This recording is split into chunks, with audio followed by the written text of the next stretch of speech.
Hey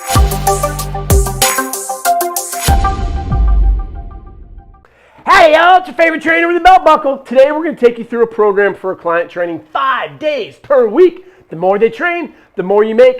If you're not familiar with Shelf Fitness, I wrote the book, How to Become a Successful Personal Trainer. And our level 1 certificate is getting people hired anywhere in the world. Recruiters at Equinox, lifetime, they reach out to me all the time. Chris, we need more level 1 coaches. Know your anatomy of the shoulder, lower body, how to design a program, regress, progress, all within 10 minutes in front of a panel. And that's what we're going to take you through today. Why do we settle for 2 or 3 sessions per week? Statistically speaking, most trainers train their clients 10 times per month, 2.2 times per week. That's because we set false expectations. I think you should train between 2 to 3 times per week. They're going to miss a couple sessions. It comes out to be 10 per month. I just got off a call with one of our mentees for our level 2. Our level 2 is significantly more challenging. This mentorship is really what's going to set you up for future success. 90% of certified trainers quit within the first year, not when you show up. So I was talking to this kid. He's crushing it right now, making 10 grand plus per month, but he can do more and he can develop that stream of revenue. So I said, hey, how many times per week are your clients training? On average 2 to 3. We got to up that to 5.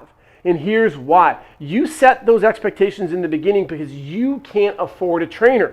And you're thinking 2 to 3 times is what most people do. They even tell you to do that at Equinox. Why? How many times per week do you work out? 2 to 3? I work out 7 times. I'm a big advocate of no days off. I'm not a professional athlete. I'm not a competitor. I do this for life. And I like the way that I look in my big biceps. So my clients come to me and they say, Chris, how many times should I train? I say 7. And then we negotiate. I don't say 2 to 3 and you're going to look like me because your clients are showing up to you to look like you. So you need to set realistic expectations. I say 7 and they go, A, great, which happens more times than you think. Or B, I can't afford that right now. What can you afford? Maybe 3 or 4. Great, let's start with 4. But let's look at the goals that you want. You said you want to lose 20 pounds in the next 6 months. That's with the expectation that you'll be training between 5 to 7 times per week. But you're not going to be doing that. Since we're going to be doing 4, we're going to have to focus a lot more on nutrition. Let's set expectations now for 9. Your clients respect you and the professional guidance that you give them. So when a client comes in and they say, how many times a week should I train? You need to start setting higher expectations. So next time a client comes in, set the bar for 6 or 7. And so when they settle for 5, this is the program that you're going to design for them. We're going to do a 5-day split. First day would be a push. Then we'll do a lower body. Then we'll do a pull. Then we'll do a press. And then we'll do a full body. This would be based off of a bro who wants to focus more on their upper body. Fat loss, lose 10 pounds, gain 10 pounds. You would just flip-flop upper for lower if it were to be a female and they want to focus more on growth down here. So it would be a leg, a push, a leg, a pull, and then a full body. Ideally, we want to hit each muscle group at least twice per week. So when we're only training 2 to 3 times, full body is what you're focusing on. When you switch it on over to 5, you're going to do a single pattern split. Implementing our CCA though, you're still going to train other muscles. We always start with our wrap warm-up. This stands for raising your blood pressure and heart rate. Do some jumping jacks, have some fun, get your clients to smile. We want to get into all planes of motion.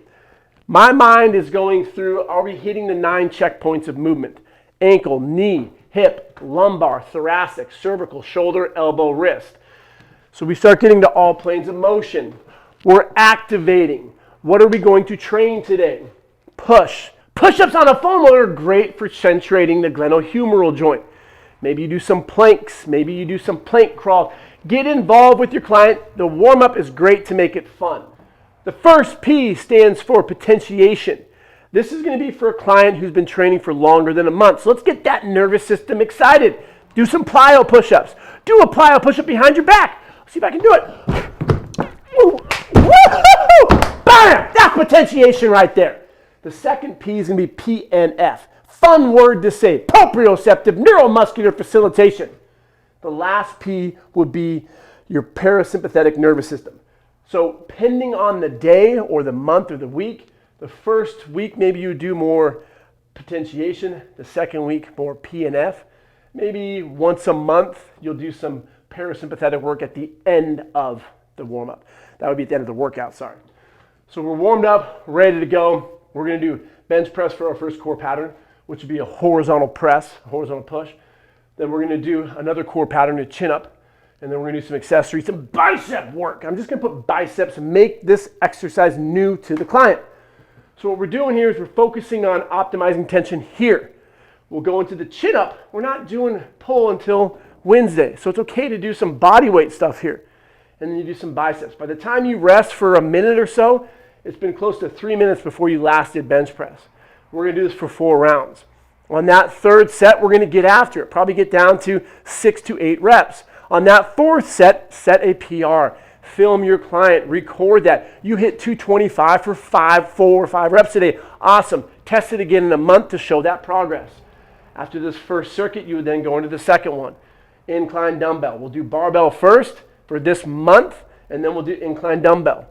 And then we'll do some face pulls with the band just to get some work in, and then we'll do some more biceps. Maybe one time you do 28s, 7 here, 7 here. Oscillate 7 in the middle and do 7 more. Maybe you do 35. Holy shit, you do a pronated grip and finish off on 7 more.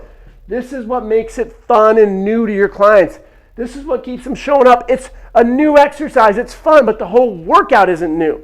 They get the results from that first and second core pattern. And then down here for the third one, we'll do a chest fly, which technically isn't a core pattern. It's just focusing on what the client wants.